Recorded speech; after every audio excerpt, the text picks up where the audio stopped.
Quel est le coût de la vie en Floride, ici aux États-Unis?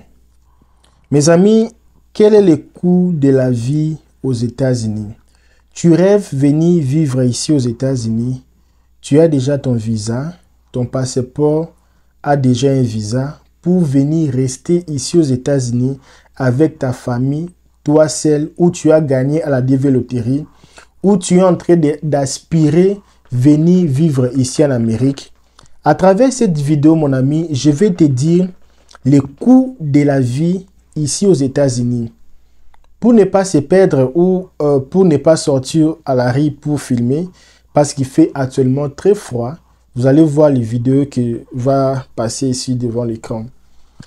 Mon ami, il faut savoir que quand tu viens ici aux États-Unis, tu auras besoin de louer une maison.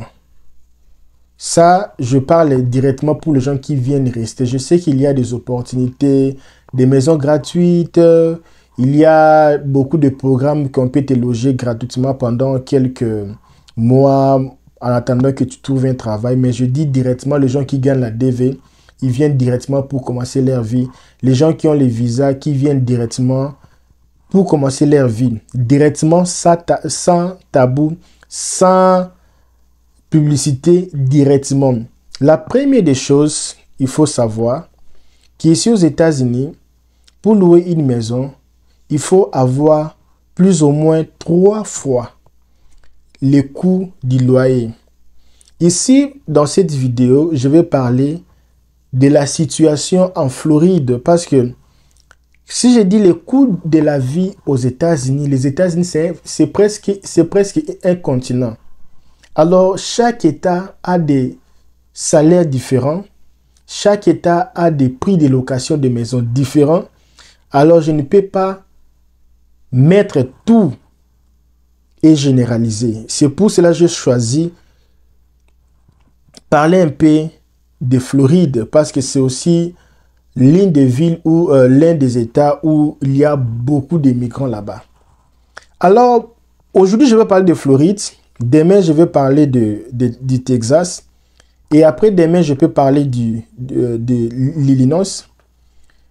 Après, je peux parler aussi de New York. Je vais parler aussi de Portland, Maine. Je vais parler aussi de Californie. Aujourd'hui, c'est le tour de Floride. Floride. Coût de vie en Floride. Ok, je vais commencer. Pour louer une maison ici, il faut avoir 3 fois le loyer. Si le loyer coûte, par exemple, $2000, mon ami, il faut avoir plus ou moins $6000. Ici, on paie les loyers comment? En Afrique, tu payes la garantie. Tu commences à vivre dans la maison d'autrui. Après avoir vécu dans la maison d'autrui, alors tu vas payer maintenant les loyers à la fin du mois. C'est-à-dire que tu as consommé et puis à la fin, tu vas payer les loyers. Si les loyers c'est 1500, tu vas payer 1500 après avoir consommé le temps dans cette maison. Sauf que ici aux États-Unis, ce n'est pas pareil. Ici, si tu entres dans une maison, c'est comme l'hôtel. Donc, tu payes, tu habites. Tu payes, tu habites. Tu payes, tu habites. Pendant que tu as ton loyer, ta dépôt. Dépôt, c'est comme garantie, une somme d'argent. Alors, il faut avoir 3 mois. Tu donnes les 3 mois de caution ou dépôt. Parce que là, maintenant, ici, ça dépend aussi de maisons. Il y a d'autres maisons, d'autres appartements, ils acceptent des. Il y a aussi d'autres, la plupart, ils acceptent des. D'autres, ils acceptent 3. Quand tu payes des loyers, le mois que tu commences là, ce n'est pas les dépôts, c'est tu payes maintenant pour habiter. Là, je pense que vous avez compris, vous avez déjà une idée par rapport à ça. Alors, là, à Floride, les villes comme Delview Beach, comme Coral Spring, comme Boca Raton, Il y a beaucoup de comme Forlandes. Forlandes, c'est Forlandes. On avait déjà visité. Je connais un peu les coins là. Je connais bien les coins là. Non, là-bas, c'est joli. Hein. S'il y a les endroits où c'est beau de vivre aux États-Unis, c'est Floride. Floride, ça dépasse même Texas même. C'est vraiment joli là-bas. Là-bas, il y a l'ambiance. Là-bas, vraiment, c'est pour cela que Messi est parti vivre là-bas. Hein. Et je pense qu'il va rester là-bas après même sa carrière. Là-bas, vraiment, il fait vraiment beau de vivre là-bas. Alors, combien coûtent les loyers, monsieur LKBA? Avant de continuer cette vidéo, je vais te dire que si tu rêves ou tu aspires un jour venir dans ces pays-ci pour visiter, pour venir étudier, avoir une bourse, tu rêves un jour avoir le permis de travail, ce qu'on appelle le work permit, les social security. Notre petite entreprise est là pour t'aider, pour t'accompagner à gagner ta green card, à gagner ton work permit. Et on va t'aider à appliquer tout ce que tu veux avoir. Et il y a plusieurs bourses actuellement ici. On cherche même les gens qui sont sans documents. Il y avait une bourse dernièrement ici. On cherchait on appelle ça undocument students. Les élèves qui n'ont pas les documents, les sans-papiers. Une bourse, c'est moi pour les sans-papiers. Il y a plusieurs sortes de bourses. Il y a plusieurs moyens d'arriver ici. À travers notre entreprise, on va t'aider avec les managements, voir quelle est la meilleure option pour toi d'immigrer. Parce qu'il y avait des gens qui me disaient, on a l'argent, on a ceci, mais on n'arrive pas à gagner les visas. Un papa de 40 ans qui a 120 000 $ dans son compte bancaire, il peut demander le visa d'études. Pourtant, s'il avait quelqu'un pour lui conseiller, on n'allait pas faire le visa d'études.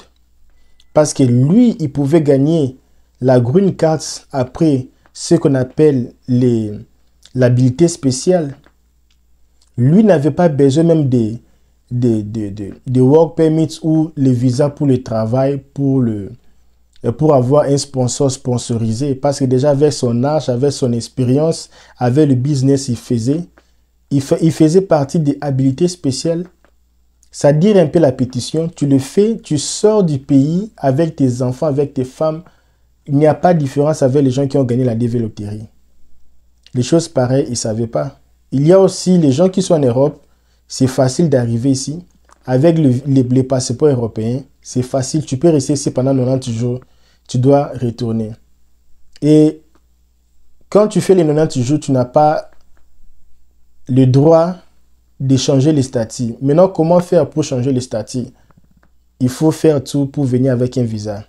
Chercher un visa. Parce que tu viens avec les 90 jours là, il n'y aura pas moyen que tu changes les statuts. OK? Alors, j'ai cité les villes comme Boca Raton, Delview Beach, Coco. C'est quoi Coco? Les gens qui habitent Floride mettaient un peu le nom de Coconut Beach. C'est Coconut Beach, j'ai oublié le nom. Coral Spring. Il y a aussi Fort Lander. Fort Lander ou Fort Lander, je ne me rappelle pas. Donc, supposons que c'est une famille de deux, un enfant ou deux. Tu seras obligé de louer une maison. Si ce n'est pas une maison, tu seras obligé de louer un appart. Alors, combien coûte l'appartement à Floride? L'appartement coûte plus ou moins 2000 à 2500 $ par mois. Pour une famille de 1-2. 2000 à 2500 $ par mois. Alors, si tu veux louer une chambre-salon, là-bas, ça coûte dans le 1500 à 2000. Il faut noter tout ce que je dis ici, il faut noter pour avoir déjà l'idée. Alors, il faut savoir quand tu as une maison, il faut aussi, il y a ce qu'on appelle l'énergie, l'électricité. Alors, il faut payer l'électricité dans la maison, le courant, parce que là-bas, en Floride, ou le ville là que je viens de citer, Delview Beach, il fait vraiment très chaud. La plupart, c'est différent avec Texas, différent avec Illinois, là où tu peux cuisiner gratuitement. Là-bas, la plupart des réchauds sont électriques. Donc, ça consomme du courant. Et là-bas, tellement il fait très chaud. Les splits, toute la journée, là, les splits fonctionnent. Les climatiseurs fonctionnent parce qu'il fait tellement chaud. Vous n'allez pas supporter. Pour l'électricité, tu vas payer plus ou moins de ce que je connais. Je vois mes amis, mes camarades payent. C'est plus ou moins 150 dollars par mois. Et puis, quand tu loues une maison, il faut mettre l'Internet, le Wi-Fi, parce qu'ici, sans Wi-Fi, tu ne peux pas vivre dans la maison. Ici, parce que tu es seul, vous ne sortez pas à l'extérieur. Ici, la télé, les gens ne regardent pas ça. Hein. La télé, c'est seulement pour les Américains. Pourquoi? Les États-Unis, c'est différent avec le Brésil, c'est différent avec les Congo, c'est différent avec Abidjan, c'est différent avec Cameroun. Parce que dans ces pays-là, vous allez voir, le pays a une culture qui domine le pays à 80%. Si vous partez à Kinshasa, vous allez voir c'est la musique, vous allez voir les gens qui dominent la musique, les gens qui dominent la politique.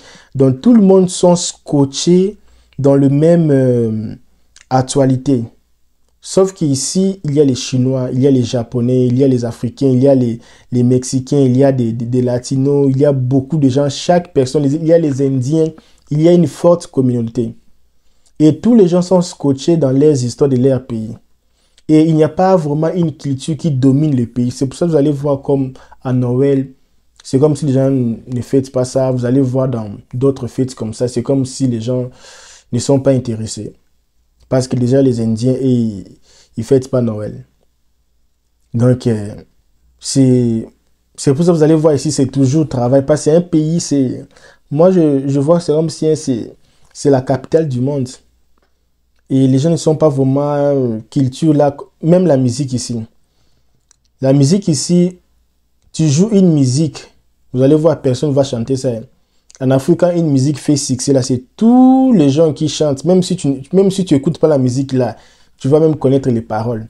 Mais ici, même s'il y a une musique qui fait succès, si tu ne vas jamais savoir c'est quel musicien qui cartonne, tu ne vas même pas savoir. Même quand ils gagnent même les Coupes d'Amérique, là, le football, il n'y a même pas les prix, il n'y a même pas les télévisions, les gens qui montrent. Il n'y a rien. Dans leur culture, là, ça fait que vous êtes un peu... donc... chacun pour soi, chacun avec sa culture. Il y a les gens qui aiment même le basketball. Comme les Latinos, ils n'aiment pas les baskets, ils sont dans le football. De leur pays aussi. Donc, cela fait que la culture ici, c'est un peu complexé. Alors, tu seras obligé d'avoir l'Internet. L'Internet, c'est plus ou moins dans le 100 dollars. Non, l'Internet, c'est plus ou moins dans le 100 dollars. Plus ou moins dans le 100 dollars. Pour avoir un bon Internet là pour télécharger les choses, tout ça là, étudier.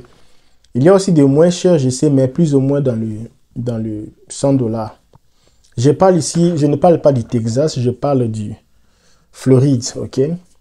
Alors, il y a aussi téléphone. Il faut avoir l'Internet parce que tu roules la voiture.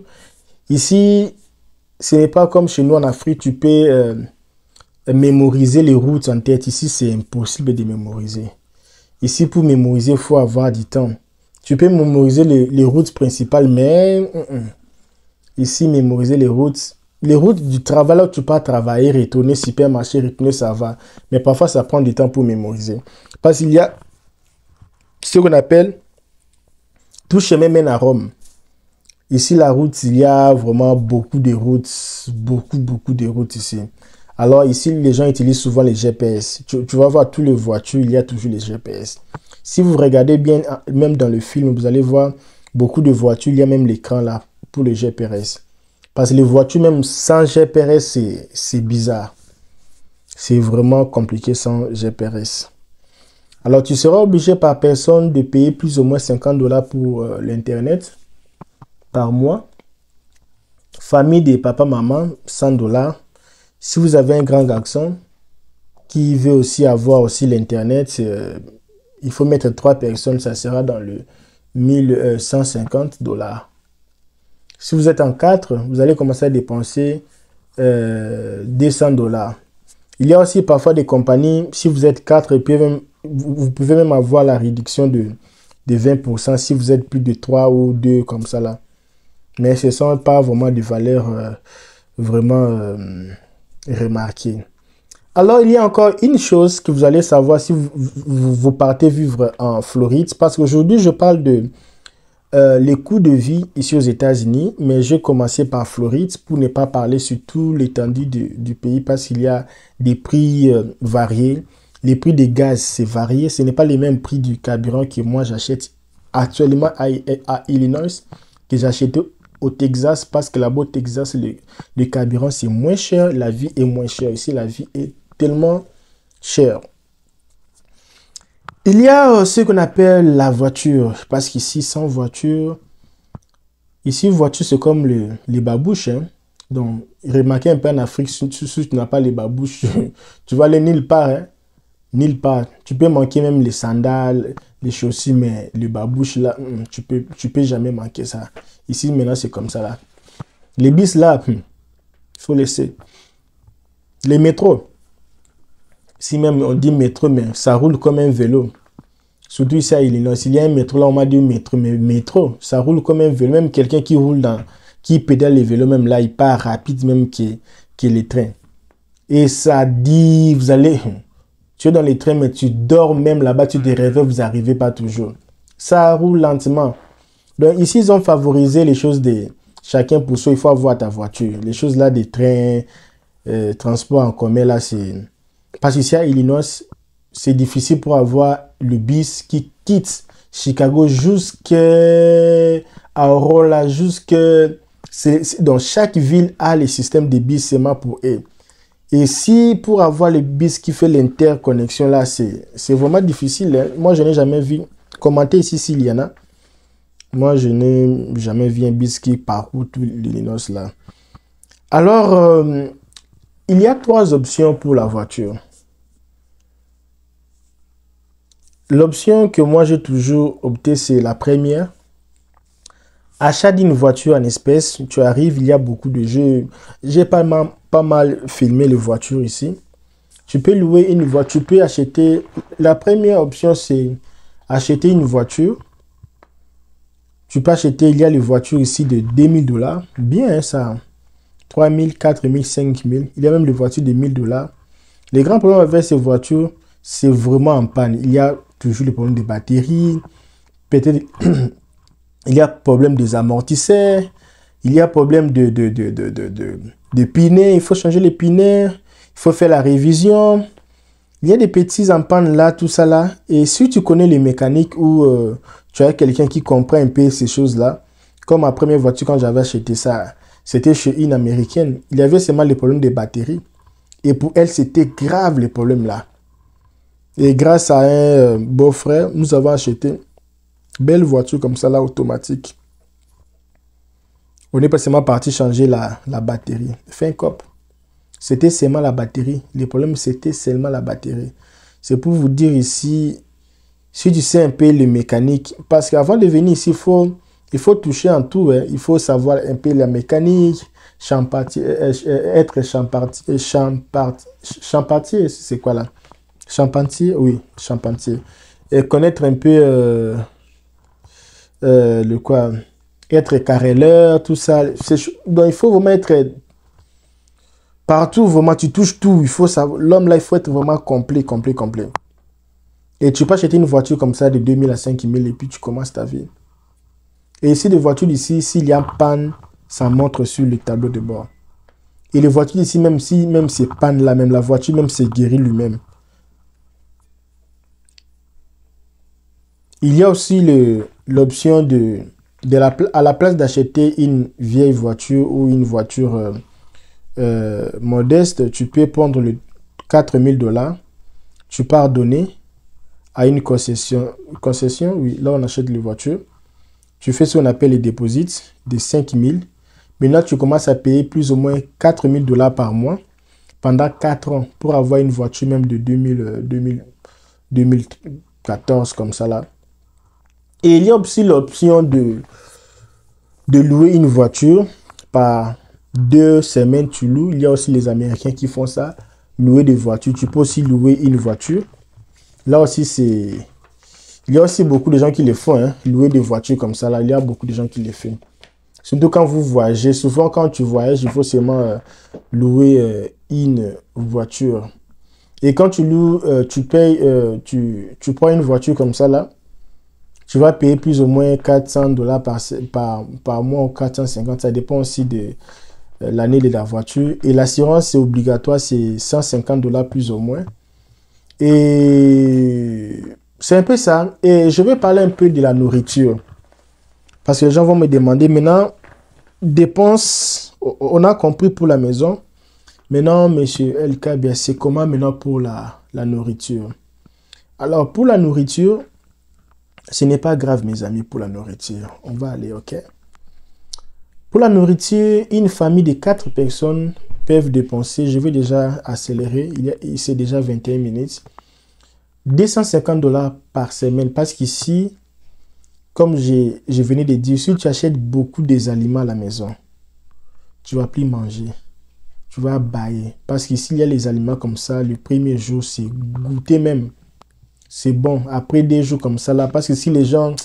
Ici, ce n'est pas comme l'Afrique. Ici, même les enfants, même pour que les enfants mangent ici. Eh, papa, tu vas faire beaucoup de... Il faut supplier l'enfant. Même en Afrique, quand tu prépares, la nourriture n'est pas encore prête. Tu vois les enfants circuler là, les va-et-vient, tout près de la nourriture, du casserole, à la cuisine. Mais ici, même quand tu prépares, c'est comme si les enfants partent même très loin. C'est comme si l'odeur là, ça les dérange. Ils partent se fermer dans leur chambre avec le PlayStation. La nourriture, là, les enfants n'aiment pas manger. La nourriture, il faut supplier. Donc, pour que l'enfant mange là, il faut faire... C'est comme si maintenant, toi, tu deviens maintenant rigolo. Et lui, maintenant, devient maintenant yankee. Il faut maintenant commencer à faire des comédies. Et maintenant, le problème, c'est quoi? Il faut être rigolo. Faire des aventures avec lui. Là, maintenant, il mange. Si tu viens avec les cerises, là, l'enfant ne mange pas. Il faut d'abord mettre les dessins animés. Tu donnes tout. On finit déjà d'ici 3 minutes. Il faut mettre tout. Il faut faire tout vraiment pour que l'enfant puisse manger. Donc, ce n'est pas facile. Alors, je voulais aussi parler pour le célibataire. Malheureusement, le temps nous presse. J'ai des clients ici. Alors, je vais terminer ici. Si vous avez aimé ce genre de vidéo, dis-moi, monsieur LK, fais-nous maintenant une liste pour le célibataire. Comment un célibataire peut dépenser aux États-Unis, à Floride. Comment il va dépenser de l'argent. Alors, je pense pour une famille, parce que là maintenant je vais faire la sommation, pour qu'une famille survive aux États-Unis ici, il faut qu'il dépense plus ou moins 4 000 à 4 500 $ pour une famille de 2 enfants. 4 000 à 4 500 $ par mois. Il y a aussi les gens qui sont économiques, ils savent un peu les managements, à la place de prendre le voiture de crédit, ça vient un peu gérer un peu les histoires, ça peut baisser dans le 3500 à 4000 ou ça peut aussi baisser de 2500 à 3000. Si vous avez aimé ce genre de contenu, likez, commentez, dis-moi ce que vous avez beaucoup aimé. Et si vous avez des questions, commentez ici. Si vous voulez mon numéro de téléphone, vous pouvez m'écrire sur Instagram. À partir de Instagram, si c'est bon, la causerie c'est bon. Maintenant, on va aller maintenant dans mon numéro personnel. Maintenant, là, on va commencer à causer. Je vous dis merci. Partagez cette vidéo. À la prochaine.